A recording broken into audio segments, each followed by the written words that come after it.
마태복음 18장 1절부터 20절 본문을 중심으로 이웃을 어떻게 사랑할까라는 제목의 말씀 함께 나누도록 하겠습니다. 천국에서 큰 자, 오늘 본문에 보면 예수님께서 이것에 대해서 말씀을 하십니다. 어떤 사람이 천국에서 큰 사람이냐? 자기를 낮추는 사람, 다른 사람을 높이고 존중하는 사람, 이 사람이 천국에서 큰 사람이다. 또 형제의 잘못을 바로잡아 줄 수 있는 그 사람이 또 천국에서 큰 사람이고, 잃은 양을 찾아 또 복음을 전하는 그 사람이 천국에서 큰 사람이다. 마태복음 18장 본문이 이렇게 말씀을 하고 있습니다.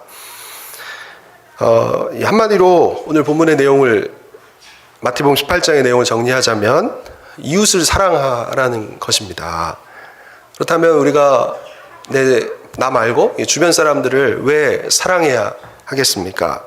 이웃 사랑은 오늘 본문에 보면 하나님 자녀의 구원받음의 분명한 표지가 되기 때문이라고 말씀을 합니다.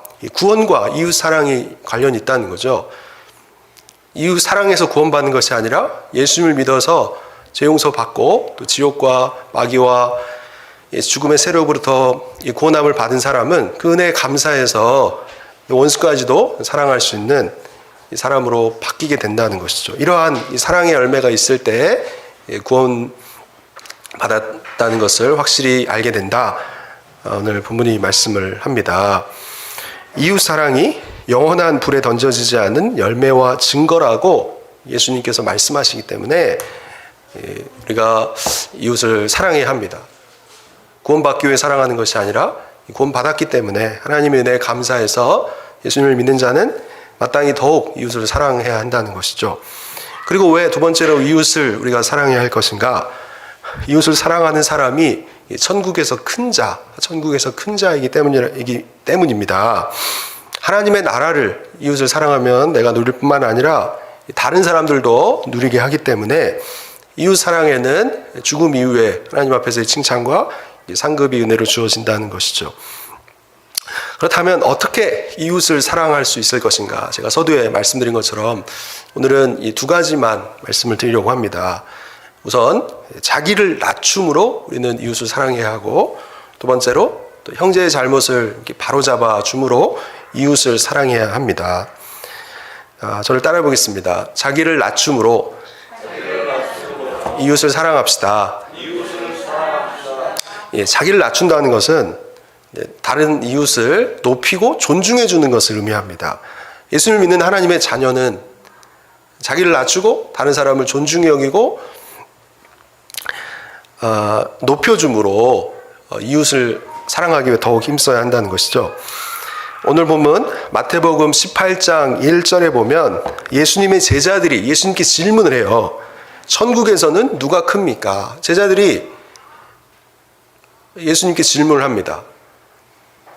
예수님께서는 십자가에 죽고 다시 살아날 것을 이렇게 말씀하시는데, 제자들은 예수님의 능력을 보았기 때문에 예수님께서 로마 식민지로부터 유대 나라를 구원하실 때 자기들도 그 능력 있는 예수님 곁에 있으면 이 땅에서도 잘 되고 또 천국에서도 뭔가 큰 자가 될 수 있을 것이라 기대한 것이죠. 그래서 천국에서는 누가 큽니까? 라고 예수님의 제자들이 질문했을 때 예수님께서 어린아이 하나를 제자들 가운데 세우시면서 말씀하십니다. 마태복음 18장 3절에 보면 진실로 너희에게 이르노니 너희가 돌이켜 어린 아이들과 같이 되지 아니하면 결단코 천국에 들어가지 못하리라. 천국에 들어가기 위해서는 어린 아이와 같아야 된다. 예수님께서 말씀하십니다. 어린아이는 보통 어떤 특징을 가지고 있습니까? 어린아이는 윗어른이나 부모님의 말씀을 그대로 수용하면서 따르지 않습니까? 그리고 어린아이는 저도 이제 경험상 부모를 늘 의지하면서 부모와 함께 있으려고 합니다. 이런 어린아이와 같이 예수님의 말씀을 그대로 수용하면서 따르고 예수님을 의지하고 예수님과 늘 함께하고자 하는 사람이 이 천국에 들어간다. 예수님께서 말씀하십니다. 그렇다면 여러분의 모습은 어떠하십니까? 우리 죄값을 대신 치르기 위해 죽으시고 또 우리에게 의와 능력과 영생을 주시기 위해서 부활하신 그 예수님의 말씀을 여러분은 그대로 수용하면서 따르십니까? 모든 상황에서 예수님을 의지하며 예수님과 늘 함께 하고자 하십니까? 이와 같이 예수님을 의지하고 또 늘 예수님과 함께 하면서 천국을 이루는 여러분 되시기를 소망합니다. 이렇게 예수님께서는 천국에서 누가 크냐라는 제자들의 질문에 대해서 우선 천국에 어떻게 들어가야 되는지부터 말씀하세요. 어린아이와 같아야 된다. 어린아이와 같이 예수님을 의지하고 예수님과 늘 함께 있고자 하고 예수님의 말씀 그대로 수용하며 따르는 그 사람이 천국에 들어간다. 천국에 어떻게 들어가는지를 말씀하신 다음에 이후에 예수님의 제자들의 질문에 대해서 이제 두 번째로 예수님께서 답변을 하십니다. 그리고 이제 어린아이와 같이 자기를 낮추는 사람이 천국에서 큰 자다. 어린아이 같은 사람이 천국에 들어갈 뿐만 아니라 어린아이 같이 자기를 낮추는 사람이 천국에서도 큰 자라는 것이죠. 이 겸손이 굉장한 미덕이고 천국에서 상급이 있는 모습을 말씀하십니다. 우리 마태복음 18장 4절 말씀을 다시 한번 읽어보겠습니다. 마태복음 18장 4절 다시 한번 읽겠습니다.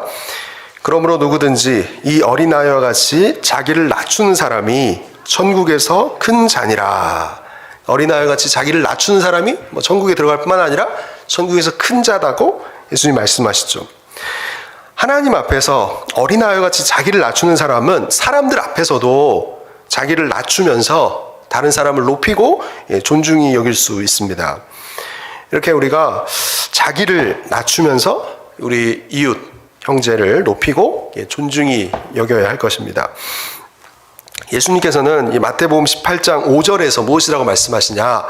내 이름으로 어린아이를 영접하면 나를 영접하는 것이다. 어린아이 하나를 영접하는 게 천지 만물을 창조하시고 모든 것의 주인이시고 전지전능하신 그 예수님을 영접하는 것과 같다는 거죠. 그 정도로 예수님을 믿는 한 사람이 귀중하다는 거죠.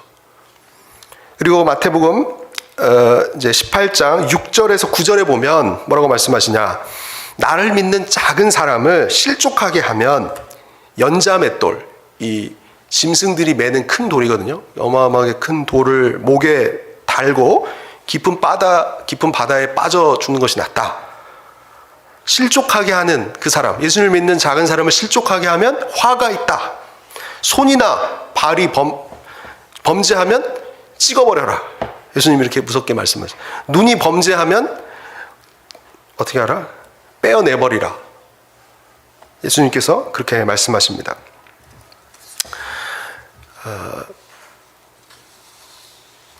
그러니까 예수님을 믿는 그 작은 사람을 실족하게 하면 연자맷돌을 메고 죽는 게 낫고, 또 실족하게 하면 손이나 발이나 눈을 빼버리고 찍어버리라는 것이죠.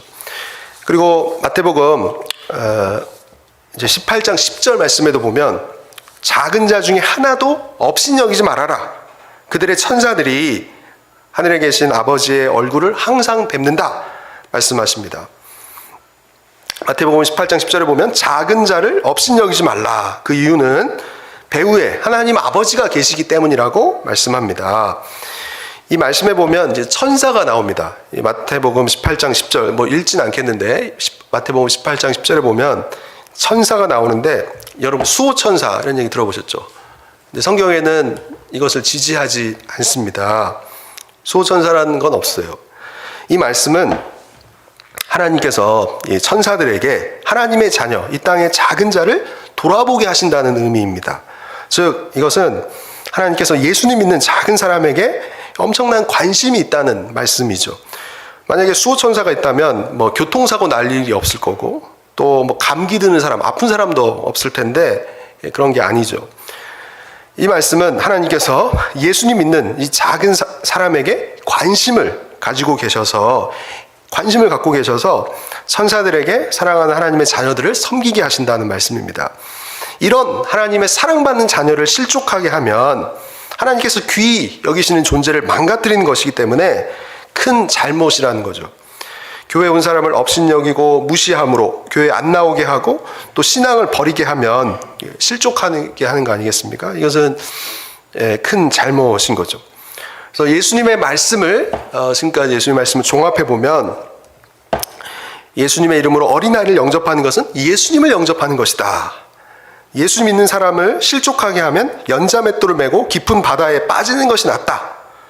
나를 믿는 한 사람이라도 실족하게 하면 손과 발과 눈이 없는 것처럼 찍어버려라 내버리라고 했는데 손과 발과 눈이 없는 것처럼 지내라는 의미입니다. 작은 사람을 업신여기지 말아라. 배후에 하나님 아버지가 계시기 때문이라는 것이죠. 결국 예수님 믿는 내가 예수님께 아주 귀중한 존재인 것처럼 예수님을 믿는 다른 이도 예수님께 소중한 존재이기 때문에 우리가 어떤 자세를 갖춰야 됩니까? 자기를 낮춰야 된다는 거죠. 다른 사람을 높이고 존중히 여김으로 또 실족하지 않게 하고 업신여기지 않는 것이 우리의 마땅한 자세이고 이렇게 사는 사람이 천국에서 큰 자라는 것이죠.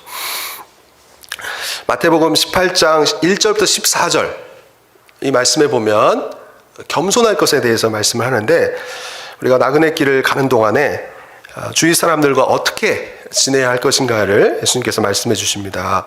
그래서 어린아이 같이 첫 번째로 자기를 낮춤으로 겸손하게 살아야 한다는 것이죠. 다른 사람을 높이고 존중히 여김으로 이웃을 사랑해야 합니다. 세상의 기준과 이것은 다르지 않습니까? 하나님 나라에서는 어떤 사람이 큰 사람입니까? 겸손한 사람이 큰 자라는 것이죠.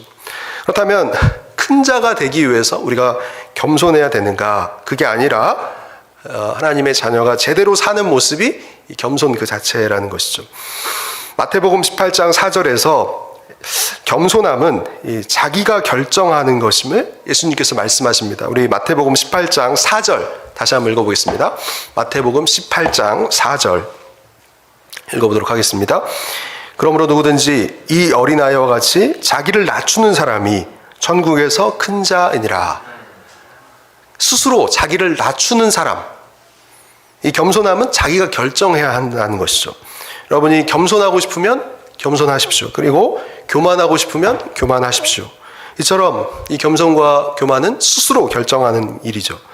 내가 다른 사람의 종이 되겠다. 내가 스스로 맨 나중이 되겠다.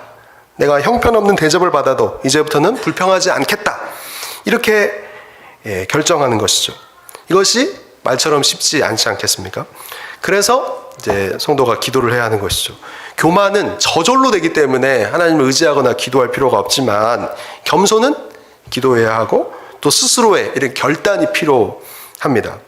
이렇게 겸손한 사람은 자연스럽게 주변에 작은 사람이라 할지라도 귀하게 여기는 것이죠. 그 사람을 귀하게 여기기 때문에 옆에 있는 사람의 자존감이 살아나고 또 하나가 될 수 있습니다. 만약 그렇지 않고 내가 교만하다면 어떻게 될까요? 교만하다는 것은 하나님께서 다 주셨다는 것을 인정하지 않는 것입니다. 우리가 은혜라는 찬양을 첫 번째로 부르지 않았습니까? 가사가 참 너무 좋지 않나요? 여러 차례 불렀지만, 여러분 이미 많이 불렀지만,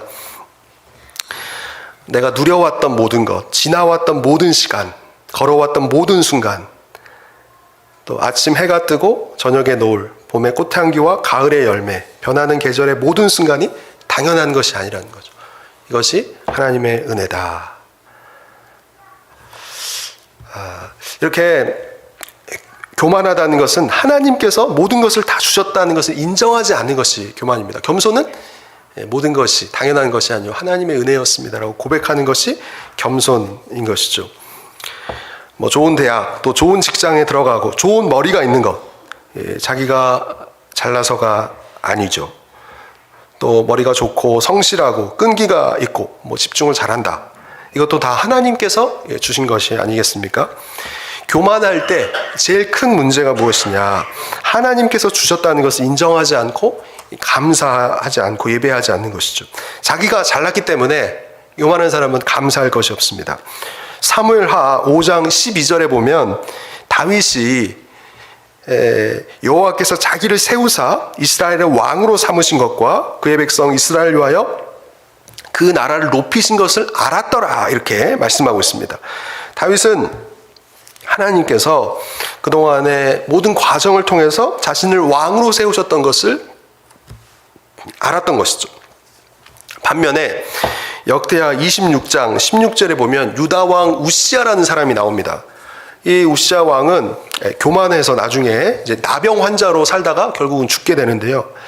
우시아가 겸손히 하나님을 찾을 동안에는 하나님께서 형통하게 하셨습니다. 그러나 그가 나라가 강성해질 때 마음이 교만해져요. 그래서 성전에 들어가서 대제사장만 할 수 있는 일이 있거든요. 성소 안에 분향단에서 분향을 하는 것, 이 대제사장만이 할 수 있는 일인데 본인이 왕이니까 월권을 한 거죠. 그러다가 나병이 들게 됩니다. 죽을 때까지 나병 환자로 지냈던 것이죠. 그래서 다윗은 하나님께서 모든 것을 허락하셨다는 것을 알았고, 이 유다 왕 우시아는 이제 자기가 많은 것을 누렸을 때 하나님께 감사하지 않고 오히려 월권하다가 교만함으로 병이 들어 죽었던 것이죠. 교만하면 하나님 앞에 감사가 적어집니다. 예배할 수 없죠. 그리고 교만하면 주위 사람을 무시하고 또 그 주변 사람은 자아상이 구겨지고 자존감이 낮아지게 되죠. 또 자기 잘남을 떠드는 순간 그 이웃이 교회를 안 나오게 될 것입니다. 나는 교만했을 뿐인데 그 사람은 교회에 안 나오는 것이죠. 남을 교회에 안 나오게 할 마음이 있다. 그러면은 뭐 학벌이나 어떤 직분이나 능력 이런 걸 자랑하면 됩니다. 그렇게 되면 또 그런 사람이 섞이다 보면 뭐 교회나 어떤 모임이 분위기가 깨지게 되는 것이죠. 결정적으로 내가 교만하면 주변 사람들이 실족하게 됩니다. 작은 사람을 업신여기고 실족하게 하고 또 깊은 우울감에 머물게 하고 결국 나의 교만으로 주변 사람들을 망하게 하는 것이죠. 예수님께서는 작은 자라고 무시하고 또 실족하게 해서 교회를 떠나고 신앙을 버리게 하고 그 사람의 영혼을 잃을 바에는 차라리 연자맷돌 그 목에 달려서 깊은 바다, 얇은 바다는 그만 다시 나오겠죠. 깊은 바다에 빠져가지고 못 나오게 하는 것이 낫다라고 말씀하십니다. 교만함을 못 죽인다면 네가 죽으라는 것이죠. 교만이 살면 주변 사람들이 멸망당하기 때문에 그렇습니다. 그렇기 때문에 뭐 우리 자신이 될 수 있고 어떤 사람이 될 수 있는데 교만할 때 그 주변 사람들을 다 낮추는 중이라고 우리가 볼 수 있을 것입니다. 마태복음 18장 8절과 9절에 보면 이렇게 범죄할 때 실족하게 하는 원인을 엄격하게 다스릴 것에 대해서 말씀을 하십니다. 여러분이 앞서 살펴봤던 것처럼 손과 발이 범죄하게 하면 찍어내버려라. 눈이 범죄하게 하면 눈을 빼버려라. 이는 뭐 손과 발과 눈이 없는 것처럼 생활하라. 실제로 뭐 손, 발 다 찍어버리고 눈을 뽑아버리라 이런 말씀이 아니라 그게 범죄하게 했으면 그것이 형제를 실족하게 하고 뭐 신앙에서 떨어지게 했다면 손과 발과 눈이 없는 것처럼 생활하라는 예수님의 말씀인 거죠.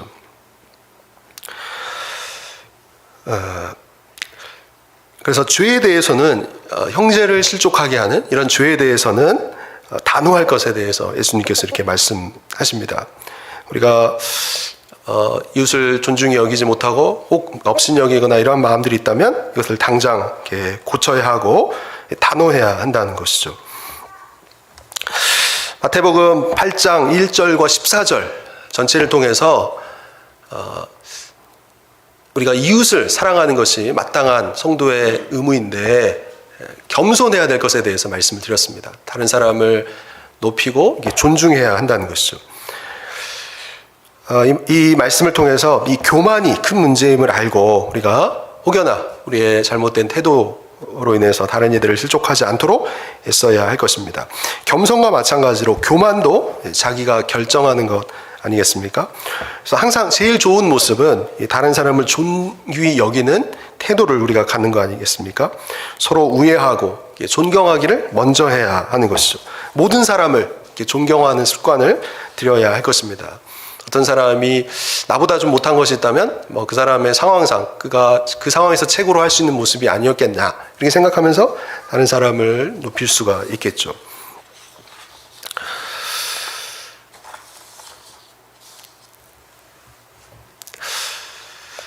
그리고 이제 혹여나 내가 업신여기고 무시하는 그 사람이 사실은 예수를 믿는 하나님의 자녀, 아들, 딸이기 때문에 우리는 사람을 볼 때 어떠한 측면에서 이중적으로 좀 볼 수 있어야 합니다. 그 사람 배후에 하나님이 계시는 하나님의 자녀로서 그 아무개를 봐야 한다는 것이죠. 그렇다면 우리가 그러한 관점으로 우리 주변 사람들 하나님의 자녀로 본다면 교만한 마음을 품을 수가 없을 것입니다. 우리는 주변 사람들을 하나님의 아들, 딸로 보도록 매일매일 노력해야 할 것입니다. 눈에 안 보이는 하나님을 우리가 어떻게 섬길 수 있겠습니까? 자기를 낮추면서 이웃을 높이고 존중함으로 이웃을 사랑하는 것이 하나님, 눈에 안 보이는 하나님을 섬기는 것이죠. 그렇다면 다시 한번 여러분과 저의 자세는 어떠합니까? 모든 사람을 귀하게 여기고 있습니까? 아니면 나 혼자 잘났다고 자기 세계에 빠져 있지는 않습니까? 우리는 주변 사람들을 업신여기지 말아야 할 것입니다. 하나님께서 좋은 능력을 내게 주신 것은 오히려 그것을 가지고 군림하는 것이 아니라 다른 사람을 섬기도록 하기 위함이죠. 혹 우리가 처한 곳에서 교회 또는 학교에, 회사에서 업신여기는 사람이 있지는 않습니까? 항상 실족하지 않도록, 다른 이들을 실족하게 하지 않도록 겸손하게 모든 사람을 귀하게 여기는 습관을 통해서 우리가 하나님께 영광을 돌릴 수 있어야 할 것입니다. 내가 이런 말을 하면 상대방이 어떻게 받아들일까를 생각하고 또 상처 주는 말, 또 무시하는 말 단정적으로 하지 않도록 우리가 마땅히 더욱 힘쓸 수 있기를 소망합니다.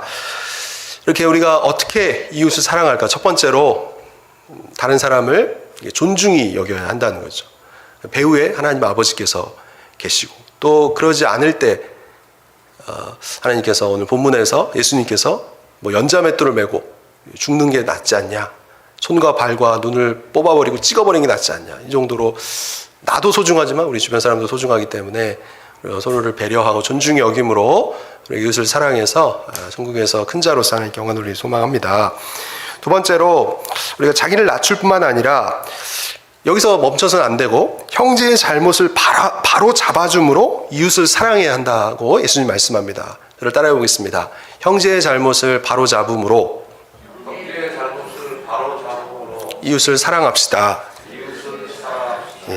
잘못을 바로 잡아주는 것이 이웃 사랑이다. 성도가 이러한 모습까지 나아가야 된다고 오늘 본문에서 예수님 말씀하십니다. 마태복음 20장 15절에서 20절에 보면 예수님께서는 더 적극적으로 이 잘못한 사람을 회개시켜라 말씀하십니다. 형제가 죄를 범하면 우선 혼자 가서 그 잘못을 말하고 고칠 것을 권면하라는 것이죠.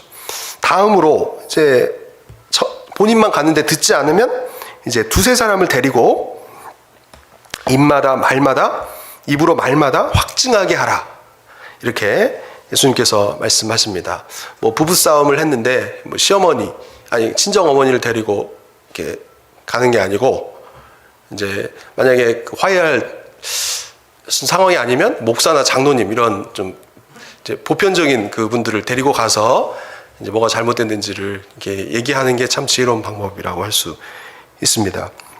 그래도 말을 안 들으면 이제 세 번째로 교회 말을 하고 교회의 말도 이제 안 들으면 마지막으로 이방인과 세리와 같이 여기라 예수님께서 말씀하십니다. 그러니까 처음에 형제가 잘못을 했어요. 내가 상처를 받았어요. 그럼 내가 주도권을 가지고 먼저 1대1로 가서 얘기를 하는 거예요. 그럼 얘기를 안 들어요.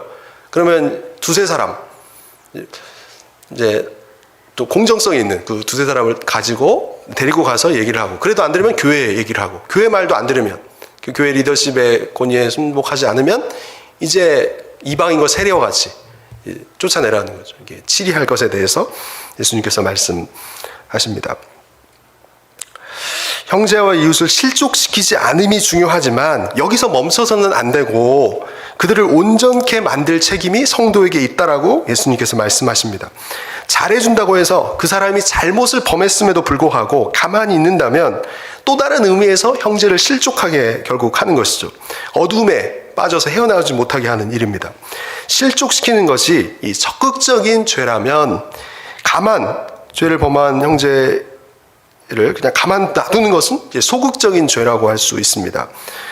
보통 실족시키는 것은 누가 많이 하는가? 깨어있지 못하고 또 겸손하지 못한 사람이 많이 하는 잘못이죠. 그러나 깨어있고 경건한 사람이라 할지라도 주위 사람을 그대로 두기 때문에 실족시킬 수 있습니다. 깨어있다 하더라도 자기는 신앙생활을 잘하지만 주변 사람, 범죄한 사람을 가만 놔둠으로 실족하게 할 수 있다는 것이죠. 교회를 오래 다닌 사람이라 할지라도 내가 다른 사람들에게 책임이 있고 또 가서 얘기해야 된다는 것을 잘 모르는 분들이 참 많이 있습니다. 상대를 실족 안 시키는 면에서는 많이 노력하는지 모르지만 물론 이것도 쉽지 않죠. 그러나 잘못된 형제의 그 모습을 우리가 끄집어내는 데까지 나아가야 할 것입니다. 그런데 저와 여러분의 상황을 한번 생각해 보시기 바랍니다. 누가 나와 여러분에게 와가지고 잘못을 얘기하면 우리 어떤 태도를 보통 보입니까? 너는 잘했냐? 너는 나보다 낫냐? 이렇게 하면서 우리의 잘못을 잘 깨닫지 못하고 지적하면 수용하지 못하는 것이 인간의 죄성이죠. 기도를 많이 하고 늘 깨어있는 사람만이 누가 지적해주는 잘못에 대해서 수용하고 고칠 수가 있습니다. 본문에서 예수님께서는 3단계로 앞서 말씀드린 것처럼 형제의 잘못을 이렇게 바로잡아줘야 된다 이렇게 말씀하십니다. 처음에는 1대1로 안 들으면 두세 명이 같이 얘기하고 객관성을 확보하면서 포기하지 않는 모습을 성도가 가져야 된다 말씀하시죠. 자기 부하를 끌고 가서 얘기하는 것이 아니라 앞서 말씀드린 것처럼 잘 해결이 안 될 때 장로님, 목사님 모시고 가서 해결할 수도 있을 것입니다. 그런데 그렇게 얘기를 해도 듣지 않고 고집을 부린다면 교회에 얘기해라. 교회 리더십에 의해서 결정되게 하라는 것이죠. 그러나 교회가 말할 때 교회 말도 듣지 않으면 이방인과 세리처럼 여겨라. 예수님께서 말씀하십니다. 이때는 이제 상종이 불가하고 교제가 단절되는 것이죠. 그런데 사실 이렇게 해줘야 교회에서 어떤 잘못에 대해서 분명하게 얘기하고 또 그것에 대해서 계속 고집을 피울 때 이렇게 치를 해줘야 나중에 그 사람이 이제 돌아올 수 있게 됩니다. 오냐 받아주면 자기가 잘못한 것을 끝까지 그 사람이 유지할 수 있는 것이죠. 교회에서 그만 나와라 이렇게 치리하는 것은 그 사람을 사랑하기 때문에 마지막 회개할 기회를 주는 것이라고도 할 수 있습니다.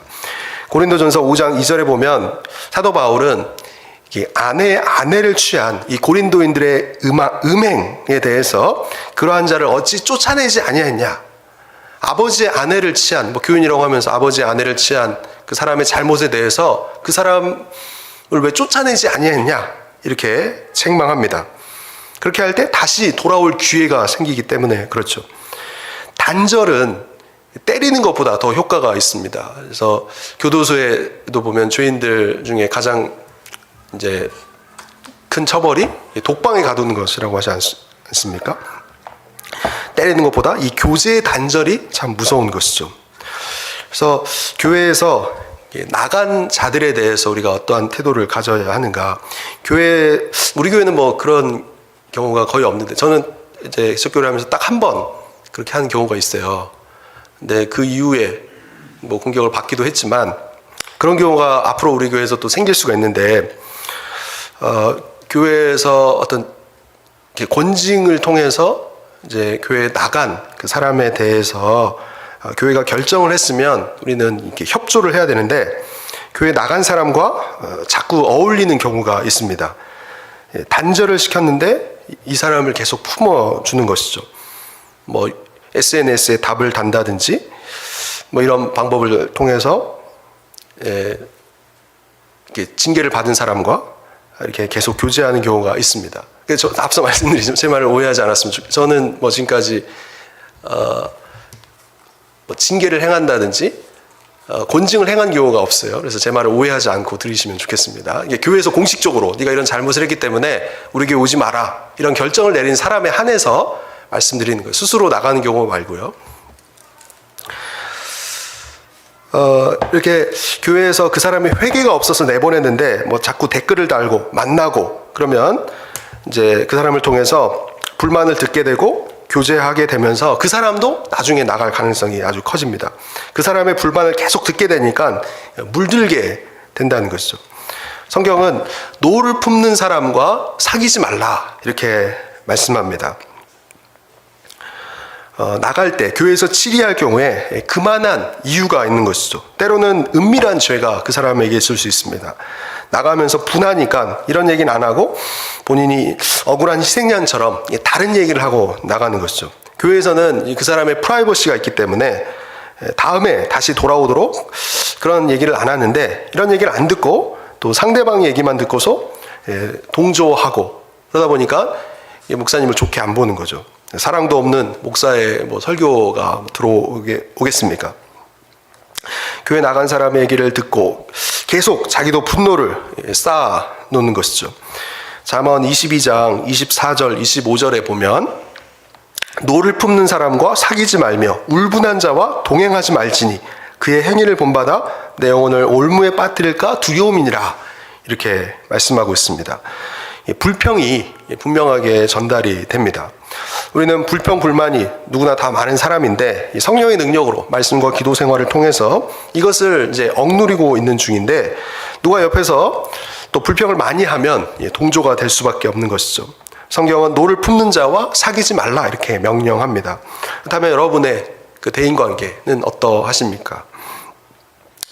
신한분이 명랑하고 긍정적이어야 하는 것이죠. 불평이 많고 또 우울한 사람은 우리가 돌볼 수 있는 대상은 될 수 있지만 사귀지 않아야 할 것을 성경이 말씀하고 있습니다. 지금이라도 이 절친이 부정적인 사람이요 또 명랑하지 않고 불평이 많은 사람이라면 그 절친 관계를 스스로 끊을 수 있어야 돼요. 그 사람은 돌볼 수 있지만 같이 어울리다가 나도 안 좋은 영향을 받을 수 있기 때문에 그렇습니다.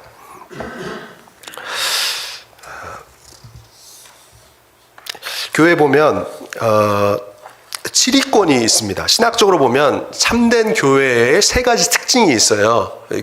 우리가 수요예배 때 교리 공부를 하면서 이거를 공부했는데, 송인수 집사님 혹시 아세요? 교회 세 가지 표지, 참된 교회 세 가지 특징. 아마 잘 기억이 안 나시죠? 예, 괜찮습니다. 네. 참된 교회, 신학적으로 세 가지 특징이 있는데, 첫 번째는 신실한 말씀의 선포, 말씀의 선포가 교회에 신실하게 이루어지는가. 두 번째는 성례가 집행되는가, 세례와 성찬. 우리도 이제 우리 박정자 권사님 전에 섬기셨던 교회에서는 매주 코로나 상황에서도 성찬식을 하셨다고 해요. 그래서 우리 교회도 올 초에 했었나요? 했는데 이후에도 때마다 예수님의 그 죽으심의 의미를 생각하고 나를 위해 피 흘리신 그 사랑에 감사하면서 우리가 다시 한번 헌신을 다짐하는 그러한 성찬을 때마다 우리도 거행해야 할 것입니다. 신실한 말씀 선포, 두 번째는 성례의 시행, 세 번째는 권징입니다. 놀랍지 않습니까? 참된 교회의 표징 중에 하나가, 특징 중에 하나가 이 권징, 치리라는 것이죠. 이 권징과 치리가 교회에 있지 않으면 교회가 썩을 수밖에 없습니다. 교회 누구나 다 올 수 있지만 이 거룩한 이 공동체를 자꾸만 망가뜨릴 수 있기 때문에 때로는 내보낼 수도 있는 것이죠. 그래서 우리가 어떻게 이웃을 사랑할 것인가에 대해서 두 번째로 말씀을 살피고 있습니다. 첫 번째는 예수님께서 나 자신을 사랑하신 것처럼 우리 형제를 사랑하셨기 때문에 형제를 없인 여기지 않고 존중히 여김으로 우리가 이웃을 사랑해야 될 것이고, 두 번째로 형제가 잘못을 할 경우에 형제의 그 잘못을 바로잡아주는 데까지 나아감으로 우리가 이웃을 사랑해야 한다고 말씀합니다. 내가 개인적으로 상처를 받았거나 아픔이 있을 때 먼저 찾아가서 얘기를 하고, 또 두세 증인을 가지고 가고, 또 교회 어떤 리더십에 부탁을 해서 또 말하기도 하고, 그렇지 않으면 이제 치리, 이 권징을 해야 한다는 것이죠. 그렇게 해서 그 사람이 돌아올 기회를 다시 주는 것이 우리가 성도로서 이웃을 사랑하는 방법임을 오늘 본문이 말씀하고 있습니다. 나에게 잘못한 형제가 있습니까? 나에 대해서 안 좋은 얘기를 하고 비방한 사람이 여러분에게 혹시 있습니까? 내 마음을 아프게 한 사람이 있나요? 그렇다면 개인적으로 먼저 만나야 할 것입니다. 의사소통을 해서 대화를 해야 그 사람을 용서할 수 있죠. 그 사람의 성격이 그 모양인데 그냥 이해하고 용서하자, 그런 마음이 있다면 오히려 더 찾아가서 얘기를 해야 합니다. 주도권을 마음이 상한 사람이 먼저 갖고 찾아가야 하는 것이죠. 그가 와서 잘못했다고 얘기할 것을 기대하는 것이 아니라 내가 먼저 가야 합니다. 이 일은 해도 되고 안 해도 되는 일이 아니죠. 명령입니다. 형제를 얻을 수 있는 길이기 때문이죠. 혹 나는 관계가 풀리지 않았음에도 가만히 있는 것은 아닙니까? 그대로 우리가 놔둬서는 안 될 것입니다. 오늘이라도 혹시 떠오르는 사람이 있다면 우리가 찾아가야 한다는 것이죠. 그리고 이제 오늘 본문의 말씀과 반대인 경우가 있습니다.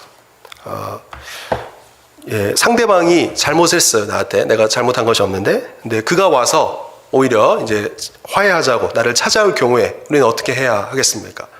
다음 주에도 살펴보겠지만 70번씩 7번 무한번 그 사람이 잘못했다고 하면 용서를 해줘야 하는 거죠.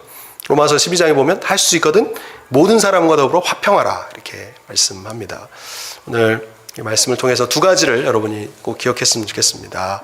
예수님께서 핏값으로 사신 우리 자신 그리고 이웃을 우리가 존중히 여기고, 그리고 형제가 잘못했거나 또 나에게 아픔이나 상처를 줬다면 찾아가서 대화를 통해서 또 두세 사람과 함께 교회에서 그 형제를 바로잡아줄 책임이 우리 모두에게 있다는 것이죠. 저도 열려 있고 여러분도 열려 있습니다. 우리가 말씀의 권위 아래서 이런 이제 교회가 될 때 우리가 잘못이 있다 할지라도 우리는 다시 회복되고 또 하나님께 영광 돌리며 또 하나님 나를 누리면서 우리가 하나님께 칭찬받는 이후의 삶이 될 것입니다. 이렇게 이웃을 사랑하는 이번 한 주 이후 되시기를 이름으로 축복합니다.